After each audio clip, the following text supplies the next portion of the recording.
Hello guys, আসসালামু আলাইকুম। কেমন আছেন সবাই? আলহামদুলিল্লাহ আমি অনেক ভালো আছি। তো আশা করি আপনারা অনেক ভালো আছেন। তো আরিশের মম ব্লগে আপনাদেরকে সুস্বাগতম। নতুন আরেকটি ব্লগ নিয়ে চলে আসলাম।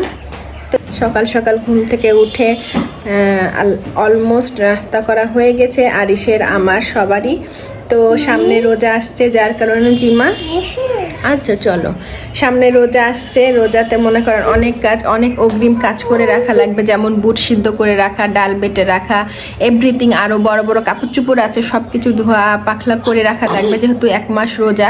রোজাতে তেমন কোনো কিছুই করতে পারবো না, কষ্ট হবে। করতে পারবো কিন্তু কষ্ট হবে, যাতে কষ্ট না হয় সেই জন্য কাজগুলো আগিয়ে রাখা লাগবে।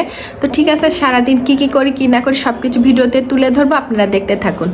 হ্যালো গাইস, আসসালামু আলাইকুম। কেমন আছেন সবাই? এইদিকে আমি আজকে রান্না করবো মুগের ডাউল দিয়ে, মাছের মাথা দিয়ে। আজকে দুপুরের লাঞ্চ মেনু এটাই আমার। মাছগুলো ভেজে নিচ্ছি, তারপরে আর কি মাছগুলো ভাজা হয়ে গেলে মুগের ডাল দিয়ে রান্না করবো। এদিকে মুগের ডালটা ভেজে ধুয়ে রেখেছি। এইদিকে মাছের মাথা দিয়ে ডাল দিয়ে রান্না করে নিলাম, মুগের ডাউল দিয়ে মাছের মাথা।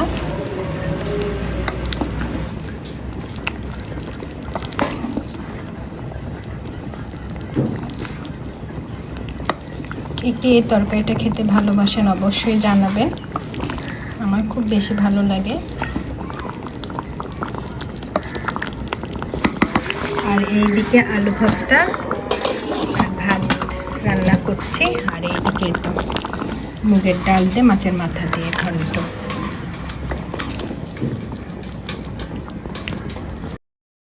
তো দুপুরে লাঞ্চ করতে বসে পড়লাম। এটা আরিশের খাবার। আরিশের জন্য করেছি ঝাল ছাড়া ভর্তা, মানে মরিচ দিয়ে নাই।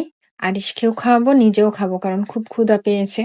আরিশকে খাওয়াতে গেলে আমার খাওয়া হবে না, অনেক লেট হয়ে যাবে, যার কারণে মা আমি একসাথে খাবার নিয়ে বসে পড়েছি। এটা আরিশের প্লেট আর আমার পাশে প্লেট রেখেছি। তো এখানে আরিশকে মাছ বেছে বেছে খাওয়াচ্ছি। মাছটা খাওয়ানো হলে তারপর ওকে ভাত খাওয়াবো।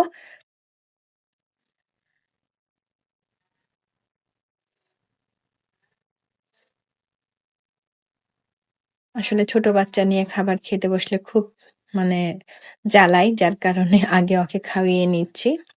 ওকে একটু খাওয়ানো হলে দেন আমি খেলে আর সমস্যা হবে না। না হলে ওই আমাকে খুব বিরক্ত করবে যে এদিকে আমার খাবারটাও নিয়ে নিয়েছি। মাছের মাথা, আলু ভর্তা আর হচ্ছে ভাজি। কি আর করার, ওকে খাওয়াই। ওকে একটু মাছটা খাওয়ালে দেখা যাবে চুপ থাকবে, দেন তখন আমিও খাবো। এভাবে আমরা খাবার খাই, না হলে নিরিবিলি ইচ্ছা মতো আর খাওয়া হয় না। অনেক মিস করি সেসব দিনগুলা। তো যাই হোক, মেয়ে বড় হয়ে গেলে আবার তেমন দিন ফিরে আসবে ইনশাল্লাহ, আমি জানি। তখন আবার আমি আমার মতো করে খেতে পারবো, মেয়ে যখন নিজে হাতে খাবার খাওয়া শিখবে। আমার এটা নিয়ে কোনো কমপ্লেন নাই কারো কাছে, আলহামদুলিল্লাহ। এই দিনগুলাই মিস করব।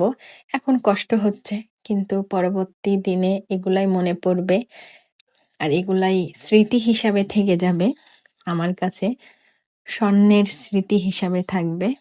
তো যাই হোক, কষ্ট করলেই আল্লাহ, নাকি আল্লাহ বলেছে যে কষ্ট করলেই তুমি সফলতা হাসিল করবা।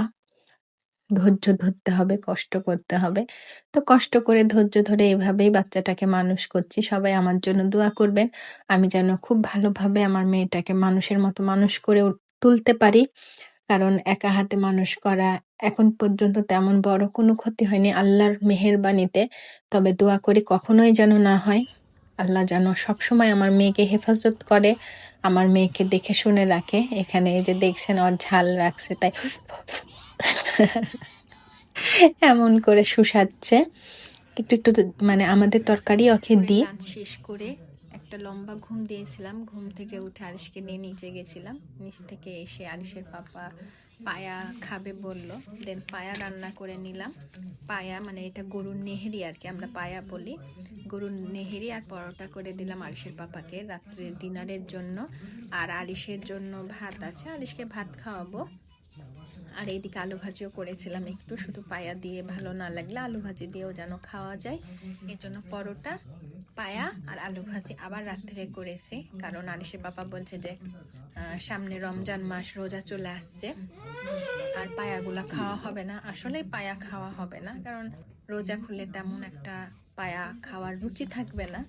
তো যাই হোক, রান্না করলাম। মাশাল্লাহ, দেখতে যেমন ইয়ামি হয়েছে, খেতেও মাশাল্লাহ অনেক অনেক আলহামদুলিল্লাহ অনেক ভালো হয়েছে।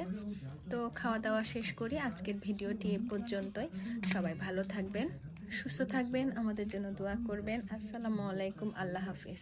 আর হ্যাঁ, পায়াটা আমি আজকে ঝোল করিনি, একটু ভুনার মতো করেছি।